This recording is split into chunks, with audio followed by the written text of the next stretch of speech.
참으로 선하시고 자비로우신 하나님,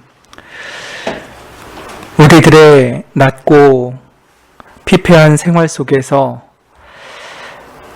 하나님께서 함께하여 주시지 않는다면은 정말 우리는 절망하고 쓰러질 수밖에 없었을 것입니다. 그러나 주께서 이 비천한 인생 가운데 친히 찾아와 주셨고 또 우리로 저 높은 하늘 아버지의 친자녀로 삼아 주셔서 우리가 비록 낮은 이 땅을 살아가지만 하나님의 자녀의 영광과 그 고귀함을 가지고 하루하루를 살아가고 있습니다. 우리를 이렇게 구원의 자녀 삼아 주신 은혜로 인하여서 주님께 감사를 드리옵나이다. 연일 계속되는 코로나의 악재 속에서도 하나님 우리를 위로하여 주시고 이제는 백신을 통하여 조금은 더 숨통을 트이게 해주셔서 감사를 드립니다. 또 오늘 같은 날은 너무나도 푸르고 아름다운 하늘을 주셔서 우리의 마음을 상쾌하게 하시고 또 위로하여 주셔서 감사를 드리옵나이다. 주변을 돌아보면은 참 한숨의 이유밖에 없사오나 우리가 고개를 들어 하나님을 우러러보면 그래도 감사한 것이 너무나도 많이 있고 또 이 세상에 헛되은 기쁨이 아니요 하늘에 속한 신령한 복과 영원한 기쁨이 우리의 소유라는 것을 새삼스레 다시 깨닫고 주님께 더욱 감사와 찬양을 올려드리게 됩니다. 이 시간 우리가 하나님께 경외함과 감사의 마음을 담아 예배를 드리기를 원하옵나니 주께서 우리 예배를 흠양하여 받아주시기를 원합니다. 하오나 주님, 우리 가운데 많은 죄가 있음을 주님 앞에 고백을 드립니다. 하나님의 자녀답게 살라고 날마다 타이르시고 또 가르치시고 때로는 따끔하게 징계하시건만 참 우리는 잘 알아듣지는 못하고 좀처럼 우리를 바꿀 수가 없습니다. 하오니 주님 우리를 긍휼히 여겨주시옵고 더욱더 큰 자비로 우리를 주님의 백성으로 다듬어 주시기를 바라옵나이다. 우리는 우리를 변화시킬 수 없사오니 오직 성령 하나님께서 우리의 심령을 새롭게 하시고 또한 변화시켜 주시기를 바라옵나이다. 우리의 온 인격을 주님 앞에 내어 맡기며 주 앞에 예배드리기를 원하옵나니 주님 이 시간 주님께서 우리 가운데 거룩한 변화를 일으켜 주시옵소서. 또한 교우 가운데 사랑하는 어머니를 하나님 품에 올려보내고 잠시 슬픔에 있는 성도님들이 있습니다. 그 유족들의 심령을 주께서 위로하여 주시옵고 이 땅의 짧은 슬픔이 지나고 저 천국에서 다시 만나 영원한 사랑을 나누리라는 소망을 가지고 이 어려움을 잘 견딜 수 있도록 은혜를 주시옵소서. 또한 우리도 그 유족들을 위하여 기도하게 하여 주셨고 우리의 인생 또한 정말 찰나와 같이 짧고 들의 풀같이 순간적일 뿐임을 깨달아 하루를 살아도 정말 하나님이 기뻐하시는 참된 삶을 살아드릴 수 있도록 은총을 베풀어 주시옵소서.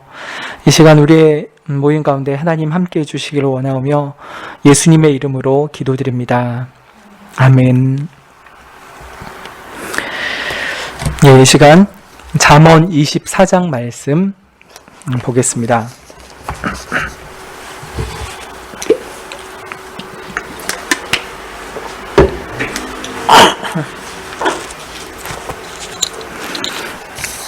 잠언 24장 30절부터 34절까지 교독하겠습니다.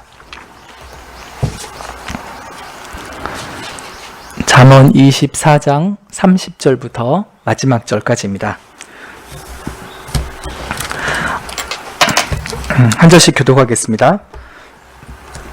내가 증왕에 게으른 자의 밭과 지혜 없는 자의 포도원을 지나며 본즉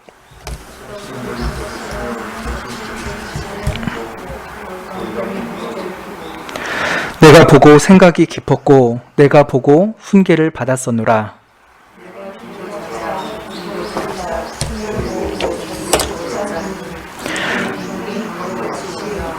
내 궁핍이 군사같이 이르리라. 아멘. 예.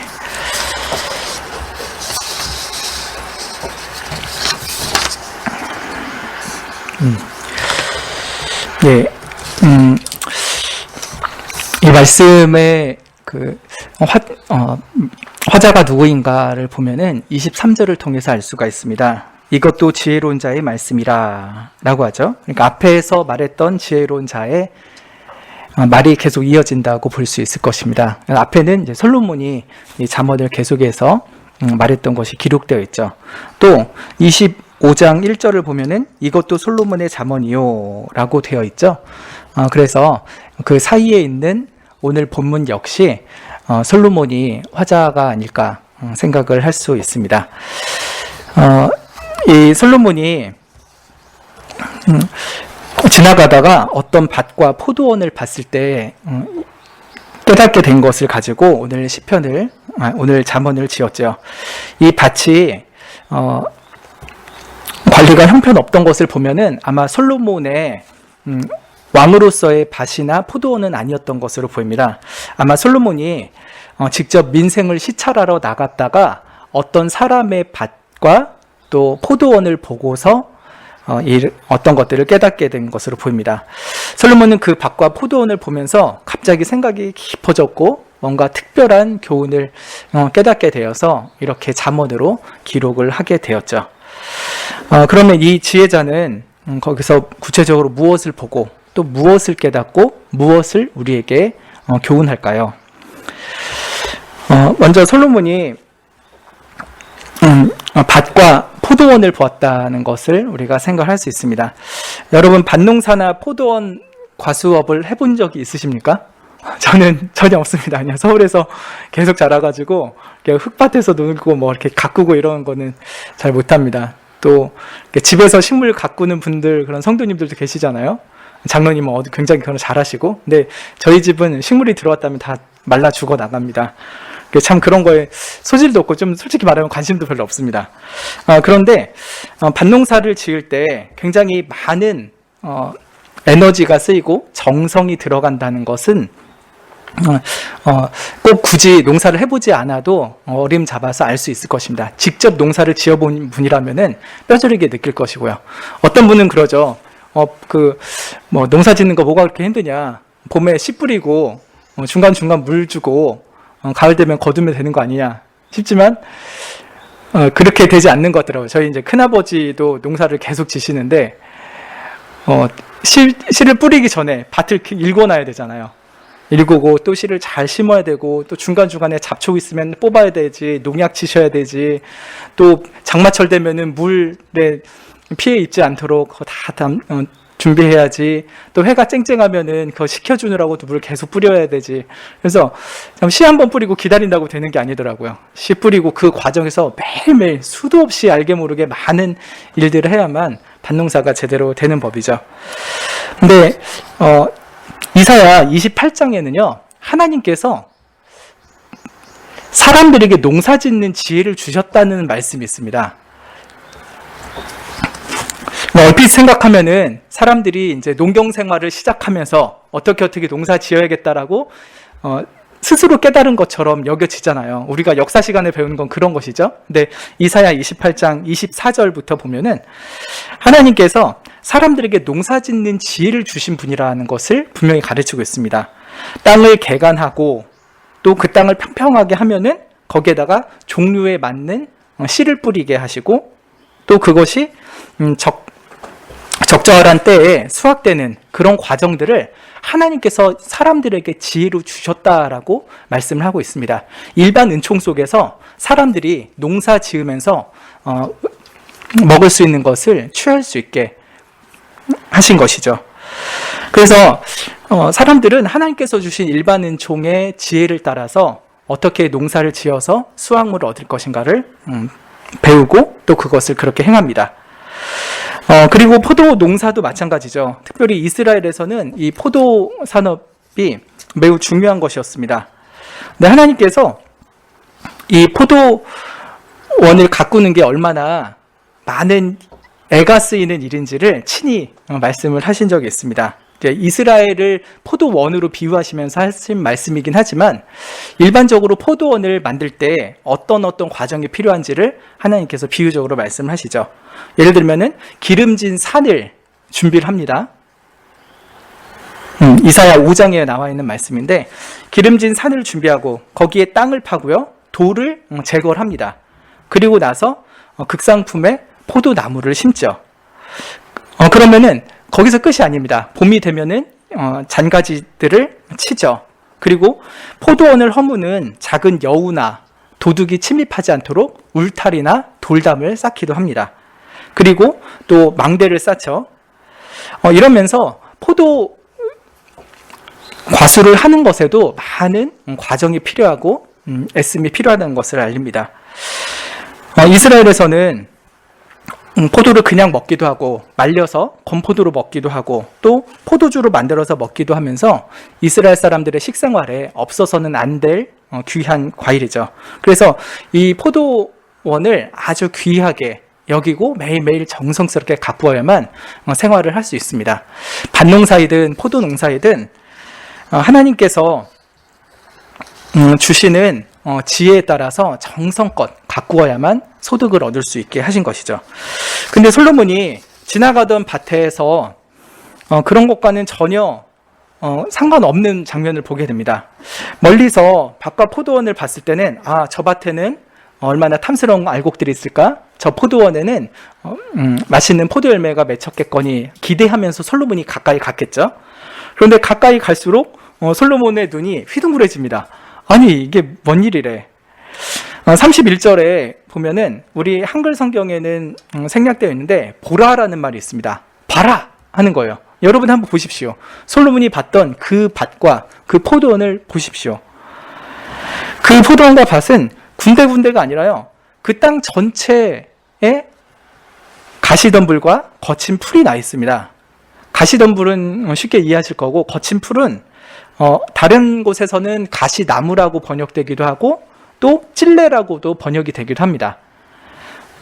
아무튼 밭에 심었던 씨와 전혀 상관없는 잡초 그리고 오히려 해악이 되는 식물들이 가득 차 있는 장면을 보면서 솔로몬은 경악을 했을 것입니다. 또 포도원을 보니까 돌담이 무너져 있습니다. 약간이나마 포도 열매가 맺혔을지도 모르지만 여우가 와서 그것을 따먹을 수도 있고 도둑들이 들어와서 그것을 다 가져갔을 수도 있겠죠. 이런 것을 보면은 이 밭과 포도원이 하루 이틀이 아니라 짧게는 수주, 길게는 수개월 동안 방치되어 있다는 것을 알 수가 있었습니다.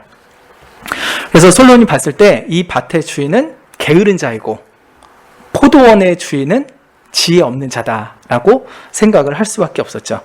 근데 여러분, 게으른 사람이랑 지혜 없는 사람을 동격으로 치고 있잖아요. 게으른 자는 지혜 없는 자다라는 식으로 이렇게 말을 하고 있습니다. 잠언에서 게으르다는 것은 그저 몸이 나태하다 정도를 말하지 않습니다. 잠언에서 게으른다는 것은 지혜가 없다, 어리석은 거다라고 하는 것까지 나아가는 것이죠. 그저 몸이 게으른 게 아니라 머리도 나쁘다라고 하는 것이에요. 게으른 사람은 사실은 머리도 나쁜 거다라고까지 말을 하는 것입니다. 왜 게으르다는 것을 지혜 없다고까지 말을 할까요? 사실 이 세상은 아담의 범죄로 인해서 온 피조물도 같이 저주를 받았습니다. 그래서 아담이 죄를 범했을 때 하나님께서 하신 말씀이 땅은 너를 인해서 저주를 받고 너는 종신토록 수고하여야 그 소산을 먹으리라 라고 했습니다. 너의 범죄로 인해서 이 땅도 같이 저주받고 벌을 받는다. 그래서 네가 평생토록 땀을 뻘뻘 흘리면서 매일매일 일을 해야지 이 땅에서 소산을 얻고 먹을 것이다. 만약에 그렇지 않으면은 이 땅이 자연스럽게 내는 가시와 엉겅퀴로 인해서 먹고 사는 것조차도 불가능할 것이다. 이렇게 말씀을 하셨죠. 그래서 사람은 얼굴에 땀을 흘리고 종일토록 수고를 해야만 먹고 살 수가 있습니다. 이것이 타락한 이 세상을 다스리시는 하나님의 통치 원리인 것이죠. 그래서 게으르다는 것은요, 하나님의 이 통치 원리를 모르는 어리석은 사람이라고 알리고 있는 것입니다. 그저 몸을 가만히 있어도 먹고 살리라는 기대를 한다는 것은 하나님의 이 통치 원리를 모르는 어리석은 자이죠. 그러나 지혜로운 자는 우리가 범죄해서 이 땅이 함께 고통받고 있는구나. 내가 일하지 않으면은 이 땅은 하나님의 법칙대로 가시와 엉겅퀴만을 낼 것이나 하나님께서 땀을 뻘뻘 흘려 일하는 우리 애들에게는 그래도 소산을 주신다고 약속하셨지 라고 하면서 그 하나님의 통치 원리를 생각하고 하나님의 긍휼을 구하면서 열심히 일을 하는 사람, 그 사람이 바로 지혜로운 사람입니다. 그저 세상적인 지혜가 아니라 하나님의 통치 원리에 대한 세계관을 가진 참된 지혜자야말로 참으로 부지런히 살게 되는 것이죠. 솔로몬이 그렇게 망쳐진 밭과 포도원을 보면서 32절에 보면은 내가 생각이 깊었고 교훈을 받았다 이렇게 말합니다. 어떤 주석에 보니까 데카토라는 사람이 한 이야기가 적혀 있더라고요. 데카토가 누군지 잘 모르겠습니다. 혹은 위대한 카토라는 사람인 것 같은데 이런 말을 했다고 합니다. 바보가 현인에게서 얻는 것보다 현인이 바보에게서 얻는 이익이 더 많다. 지혜로운 사람은 가장 어리석은 사람의 악행 속에서도 뭔가 교훈을 찾아냅니다. 근데 어리석은 사람은요, 가장 지혜로운 사람의 선행을 보면서도 도무지 배울 줄을 모릅니다.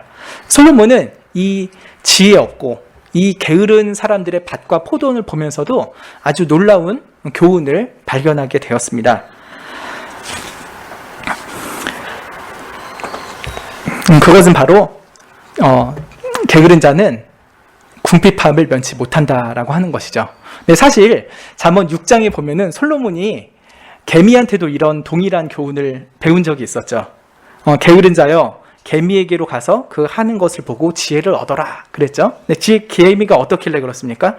개미는 두령도 없고 간역자도 없고 주권자도 없습니다.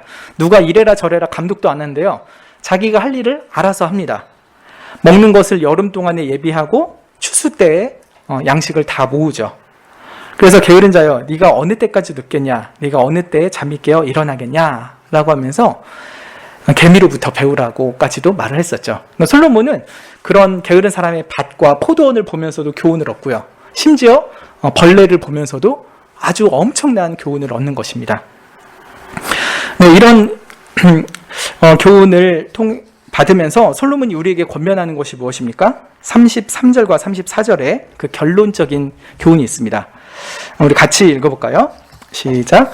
내가 좀 더 자자, 좀 더 졸자, 손을 모으고 좀 더 눕자 하니 내 빈궁이 강도같이 오며 내 곰핍이 군사같이 이르리라.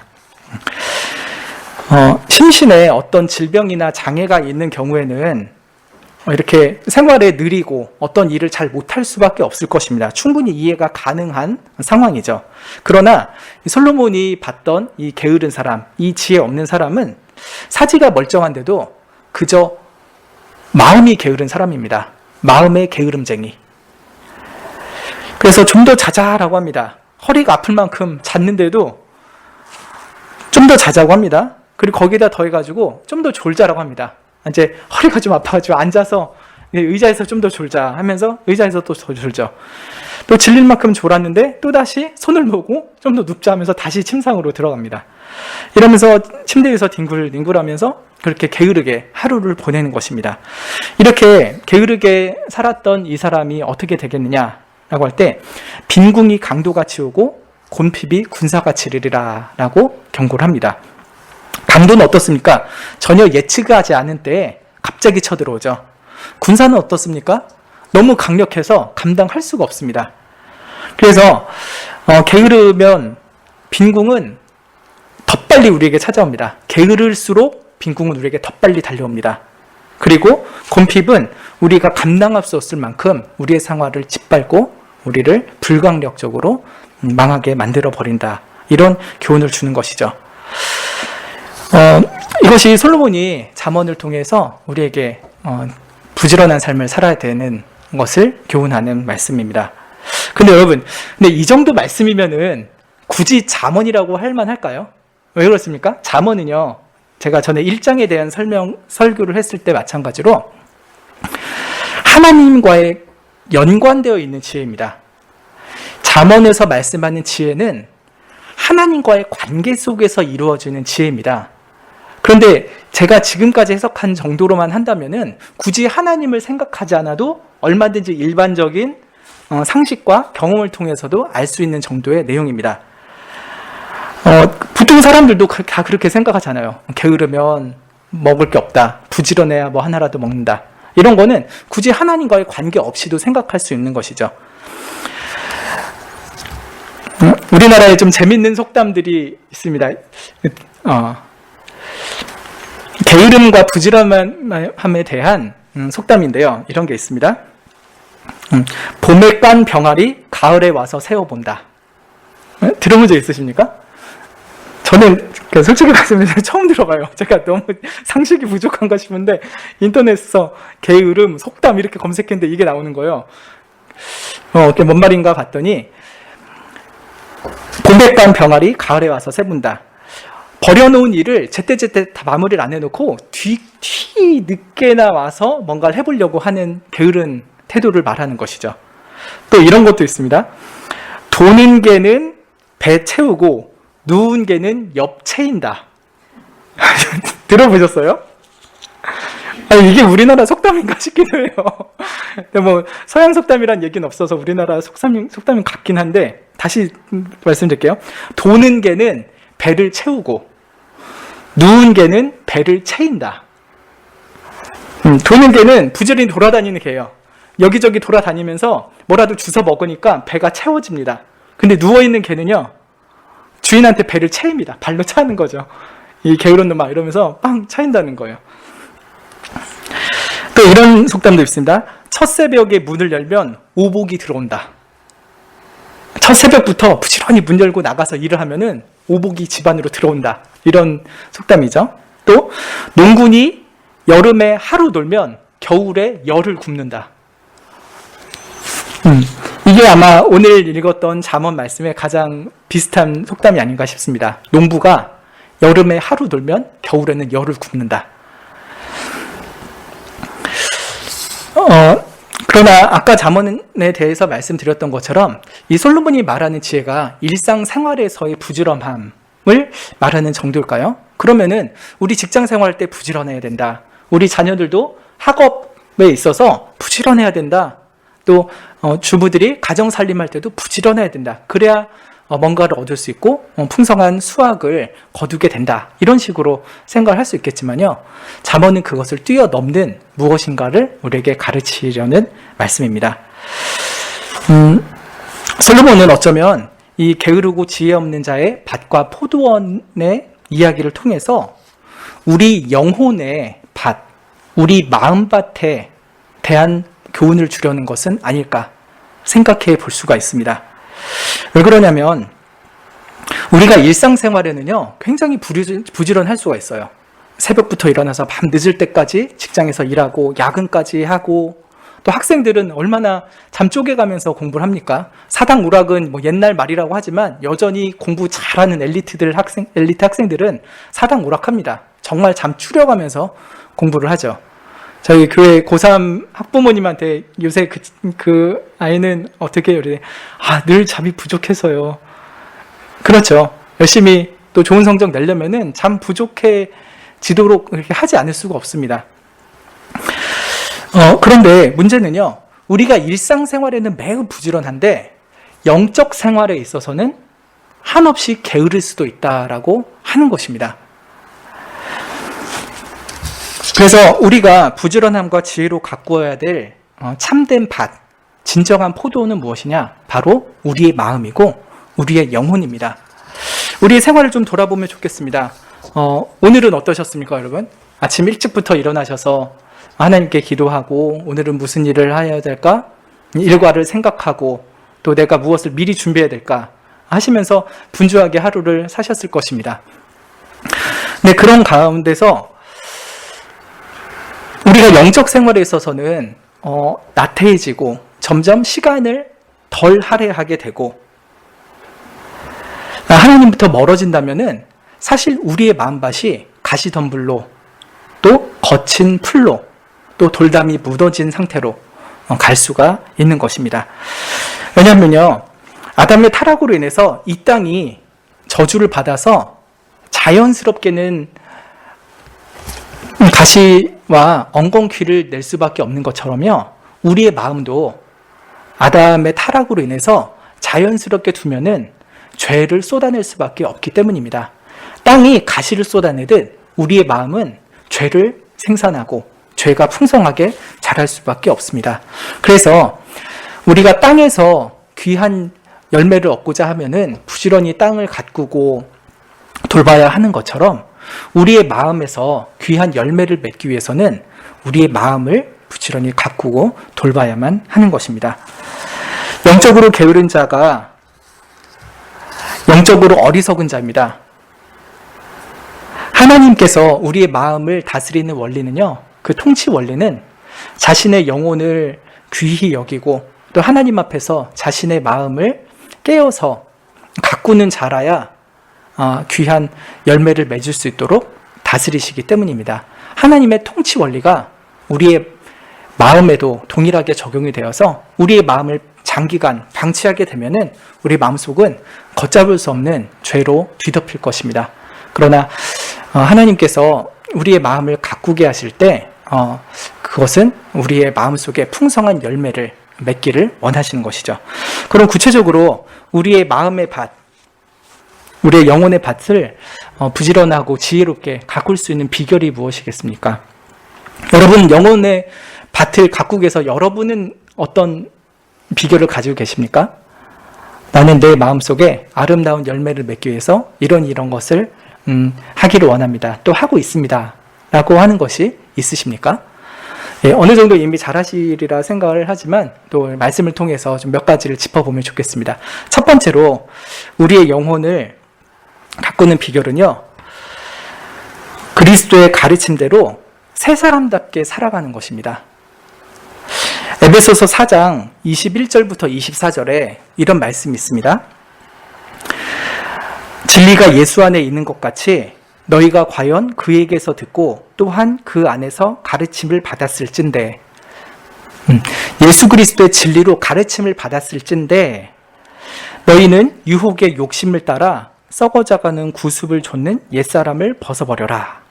옛사람을 벗어버려라 라고 하시고 오직 심령으로 새롭게 되어 하나님을 따라 의와 진리의 거룩함으로 지으심을 받은 새 사람을 입으라 라고 합니다. 새 사람을 입으라. 그리스도의 진리를 따라서 옛사람을 버리고 새 사람을 입으라 라고 우리에게 가르치고 있습니다. 이것이 우리가 영혼을 가꿀 수 있는 가장 중요한 첫째 원리입니다. 옛사람은요, 영혼을 근본적으로는 가꿀 수가 없습니다. 우리가 세상에 현인이라고 하는 이들이 많이 있지 않습니까? 공자든지 맹자든지 또 서양에도 많은 철학자들이 있죠. 그런 이들이 나름대로 영혼을 어떻게 가꿀 것인지, 이 마음을 어떻게 다스릴 것인지에 대해서 많은 글들을 남겼습니다. 그러나 근본적으로 그리스도께 가르침을 받지 않고 그 마음이 옛사람으로 남아있는 자라면은 진정한 마음 가꾸기는 불가능합니다.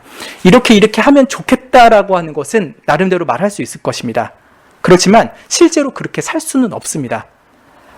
사람이 근본적으로 새 사람으로 거듭나지 않는 이상 스스로의 마음을 가꾸어서 하나님이 기뻐하시는 열매를 맺는다는 것은 완전히 불가능합니다. 그래서 에베소서 말씀에서 우리에게 가르치는 가장 첫 번째 원리는 그리스도의 가르침을 받고 새 사람답게 살라라고 하는 것입니다.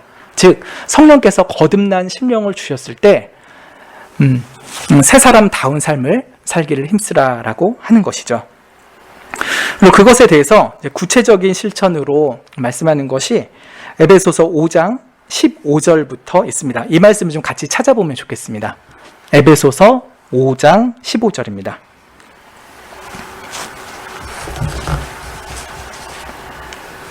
오늘 잠언 말씀에 좀 직결되는 부분이어서 찾아보면 좋겠습니다. 에베소서 5장 15절부터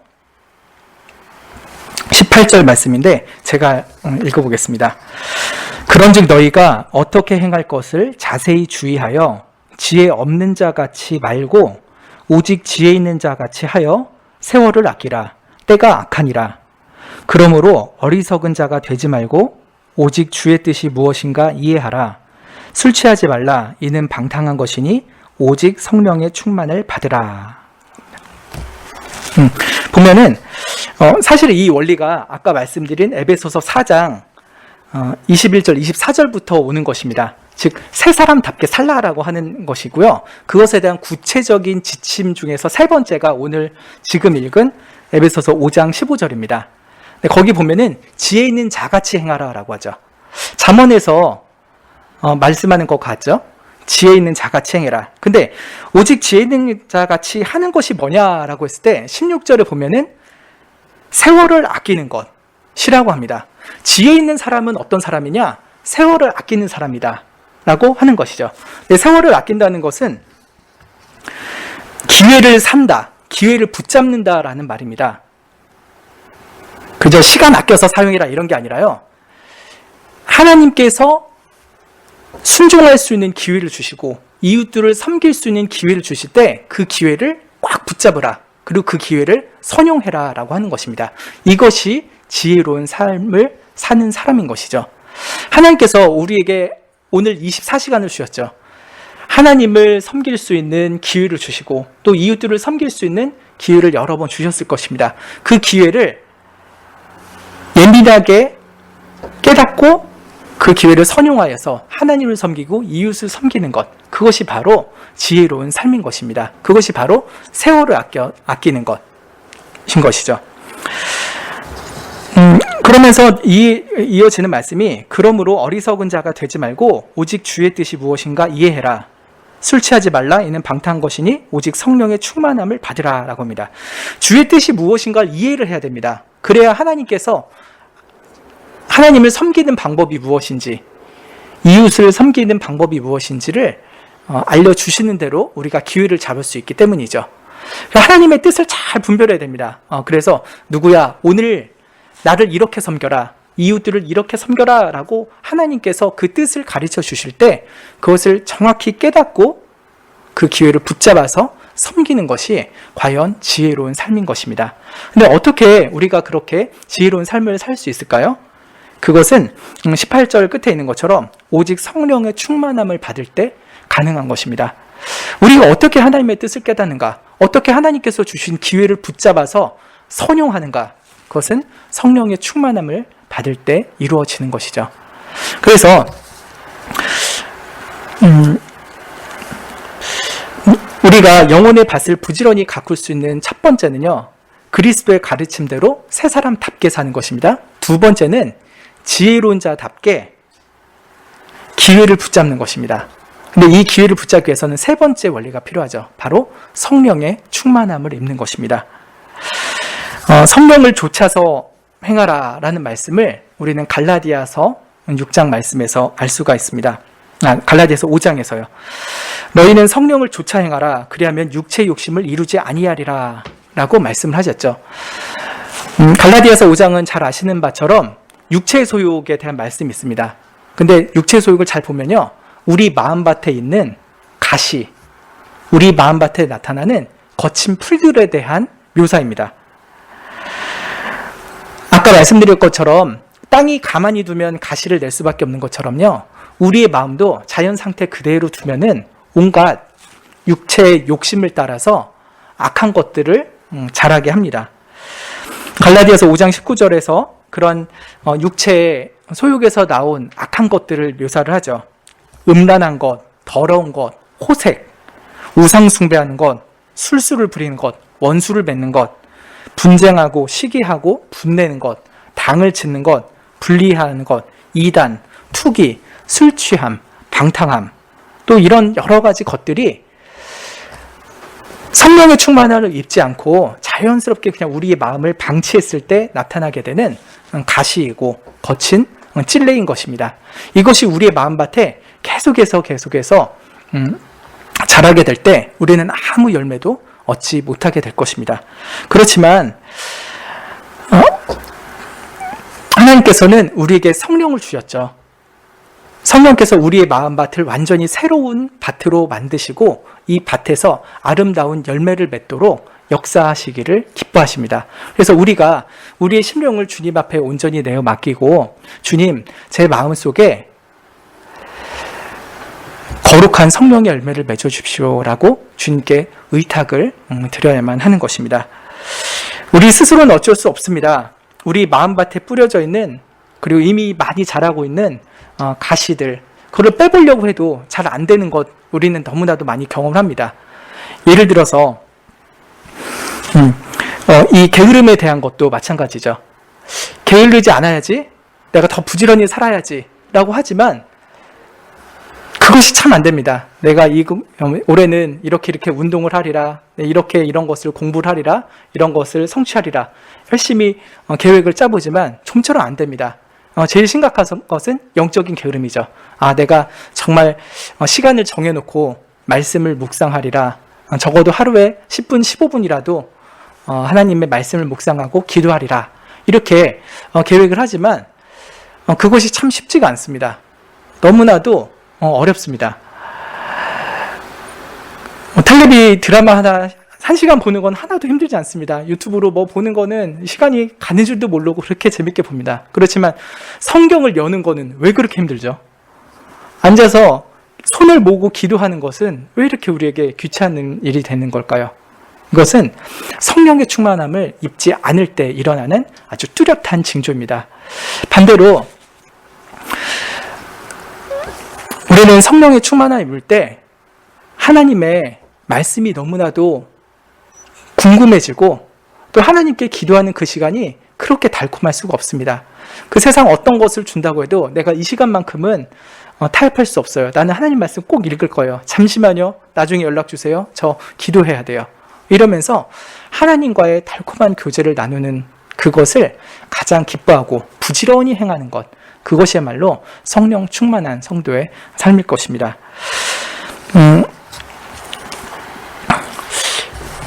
우리가 우리의 마음밭을 스스로 가꿀 수 있는 좋은 농부가 아닙니다.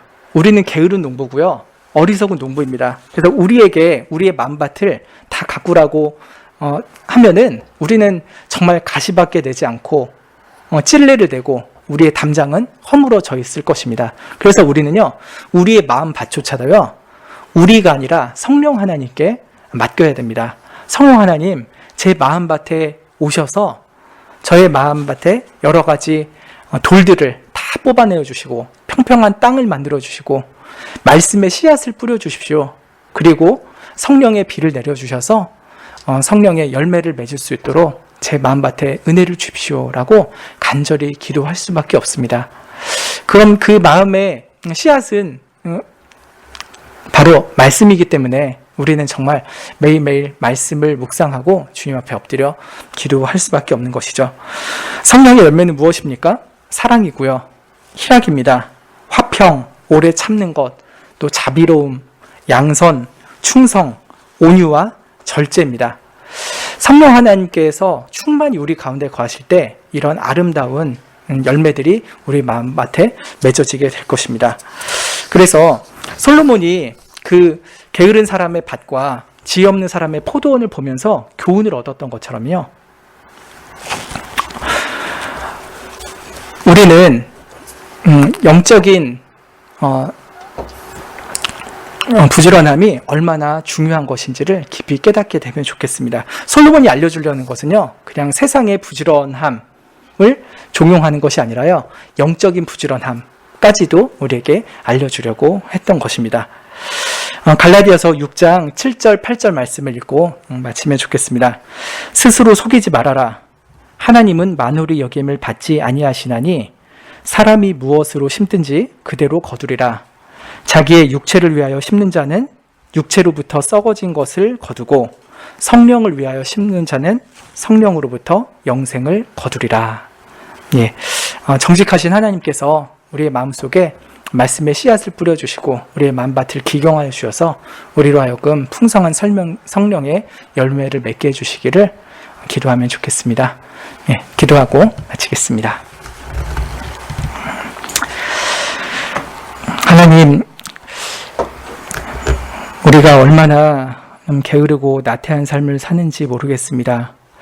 일상생활에서도 또 직장생활과 학업생활에서도 게으를 때가 많지만 무엇보다 영적으로 게으름이 우리에게 너무나도 치명적입니다. 어느 시간 우리의 마음속에 새 사람의 은혜를 다시 회복시켜 주시기를 원합니다. 옛사람처럼 게으르게 우리의 마음을 방치하지 말게 하여 주셨고 주께서 거듭나게 하시고 새롭게 하신 우리의 마음밭을 성령의 은혜로 말미암아 아름답게 가꿀 수 있도록 은혜를 주옵소서. 그러나 이 가꿈도 우리 스스로는 아무것도 할 수 없사오니 성령 하나님께서 친히 우리의 마음밭을 가꾸어 주시기를 원합니다.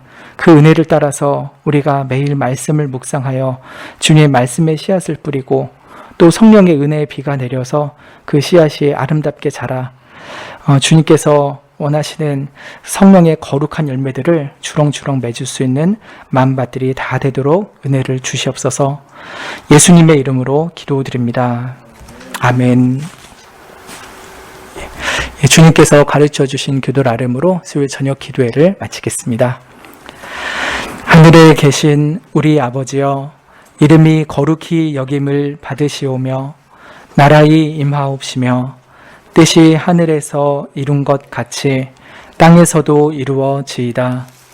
오늘날 우리에게 일용할 양식을 주옵시고 우리가 우리에게 죄 지은 자를 사하여 준 것 같이 우리 죄를 사하여 주옵시고 우리를 시험에 들게 하지 마옵시고 다만 악에서 구하옵소서. 대개의 나라와 권세와 영광이 아버지께 영원히 있사옵나이다. 아멘.